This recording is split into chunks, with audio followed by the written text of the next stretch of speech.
Assalamu alaikum everyone, I hope you're doing well. So I'm going to discuss some of my tips for like new Muslims. If you've just reverted or if you're thinking about reverting, then these are just some things I wish someone had told me. Let's get started. The first thing I want to say is don't go into this thinking it's going to be easy, because it's not. I don't want to like put anyone off, but seriously, you have to change a lot about your life. You're going to deal with a lot of negative reactions. You're going to deal with a lot of like self-doubt and like, can I do this? Am I doing this right? Am I good enough? It's very, very overwhelming, and there is just so much to learn and so much that people expect you to know. If you're going to convert and you're going to start following this, it's not just a hobby, it's not just a little thing you have on the side. This religion will become your life. At the beginning, you will try to work the religion around to suit your life. It has taken me a few months and I'm still not there. I'm still trying to like work my religion into my life already, instead of changing my life to fit the religion. Take it slow, but you will eventually realize that you can't just fit your religion in when it suits you. Islam will become the most important part of your day, of your life, because that's why we're living, isn't it? Like, that's why we're on earth, because of Allah. So I mean, that's why we were born. So eventually you start to realize, you know, I've got to do these things and I've got to stop just trying to work these into my everyday life. I've got to change my life so that I can show Allah that I appreciate everything, that I am so grateful for everything, that I want to do everything I can to show him that I am like serious about this and that I'm not just taking this for granted. The next thing I want to say is, please, before you do anything, learn your prayers. If you can't learn them in Arabic straight away, at least learn them in your native language. I decided I didn't want to waste my time learning my native language. I wanted to learn it in Arabic. I said that I wouldn't start praying until I knew the whole thing in Arabic. Okay, there is my first mistake. You don't get to do that. You don't get to choose when it's, you know, when you start praying. The point I'm trying to make is learn your prayers before you even like revert, okay? That should be your first priority. I made my first priority my hijab. Okay, fine, that's great too, but really your first priority should be your prayers, because if you're not praying, how are you communicating with God? How? You're not. How do you expect him to do anything for you and to give you any rewards or anything if you're not praying? Like, okay, it's really obvious. I learned that the hard way, and now I've wasted so much time not praying, and you need to learn how to pray. Do it before you even revert. Like, that's just one of my tips, okay? Read the Quran. I first got my first Quran, it's like an English translation. I got it when I was like, I don't know, 14 or something. It's a big book. I was kind of like, I'll read it later. I read bits of it. What I didn't realize though, which I realized this time around, is in the back of my Quran at least, and I think in most of them, especially if it's like a translation, I don't know, I've never even looked like at an Arabic one, like at a real one, you know. But in the back, there's an index. Go through and kind of pick out what you really want to read about, because it is a big book and there's a lot in it. So that's what I did first, because I felt that really helped me. So I wanted to know about certain stories and certain prophets and certain historical events and that kind of thing. So I went through, took note of all the pages and verses and whatever that I wanted to read, and then I went through and read, and I took pictures of like things that stood out to me and things I wanted to remember. And so now I have like, little things I can look back on if I need to refresh my memory on something, and that was so helpful. So that's what I really suggest doing. If you look at that Quran and you're like, oh, that was a really big book, do that first. This is important.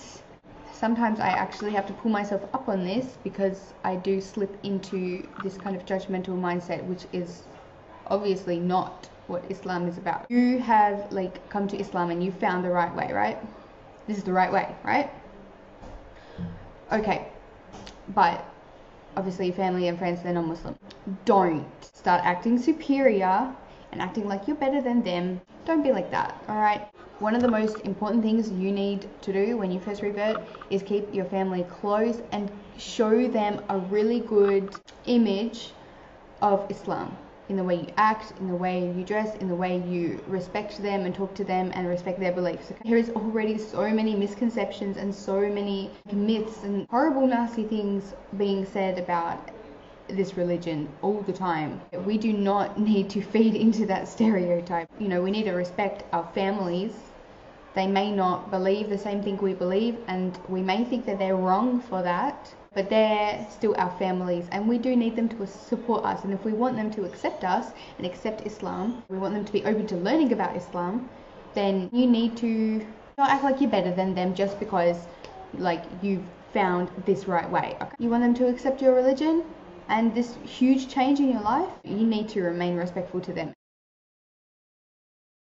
You need to have a safe place to let out all your overwhelming feelings, because you will have a lot. I have a lot. It's scary when suddenly everything you've believed your whole life or thought was fine and good your whole life it's not anymore. I've had to really step back and reevaluate my belief system and find ways to kind of channel these really intense emotions. If you don't have someone to talk to about it, then write it down, whatever. Find a forum. I found a really great forum. I go to it like a lot, and that's been helpful, because if I have like a question about something, or I just want to see if anyone can relate to this emotion or whatever, I want to find some other reverts to talk to, I can just go on there and be like, hey, help me. And then I also have my fiance, but he was born Muslim, he's been raised Muslim, he doesn't quite understand some of the emotional challenges I go through sometimes with changing different beliefs and values and learning new things and just being like swamped with everything that I've like learned. It just makes your mind want to explode.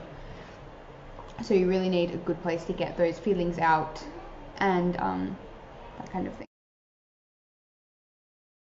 Don't just like learn your prayers and like read a few pages of the Quran and look at some hadiths and be like, okay, that's enough for me now. I know enough. I'm done. You've got to be open to learning all the time, because you'll never learn enough. Sure, you might know more than someone who knows nothing about Islam, but you know nothing basically. Explore different schools of thought. Islam encourages this. It encourages you to have an open mind and to be open to learning and to seek knowledge. The more you learn and the more knowledge you have, the better you can help other people understand Islam and help your family understand Islam. The more you understand Islam, then the better you're going to follow it. So always be open to learning. Never think you've learned enough, because you never will. Does that make sense? I don't know. I don't even know what I'm talking about. I've been talking for like 20 minutes. Another tip is you've got to watch this lecture. I'm going to link it on the screen. I'm going to link it down below. I'm going to link it everywhere, because I watched it and I was like, yeah, everyone needs to watch this. Every Muslim needs to watch this. I don't care what you think you are right now, Shia, Sunni, I don't care, okay? Watch it. It's very helpful, especially if you're a revert. It just like, I was like, oh my god, yeah, this is like, I needed to hear this. So that's about it. I probably missed out like everything I wanted to say, because whenever I sit in front of this like camera, I just start babbling. That's why I never upload, because I will record like stuff and I'll watch it back and I'm like, what is that? I didn't even say anything of importance. But I think I got everything I wanted to say out, and I'm gonna go have to sit and edit this, and hopefully I will come out with something decent. Thank you so much for watching. And please leave me a like or a dislike. Again, my Instagram is down below. Go follow me there and subscribe here as well. That'd be really nice. I'd really appreciate it if you could leave a comment, maybe with, you know, what else you would like to see me talk about. You know, if you have any questions or topics you would like me to discuss, that would be really helpful, because I honestly like don't even know what else to say. What's wrong with your teapot? So I better go deal with my child. Thanks for watching, and I hope you have a really great day and all of that stuff. Okay, bye!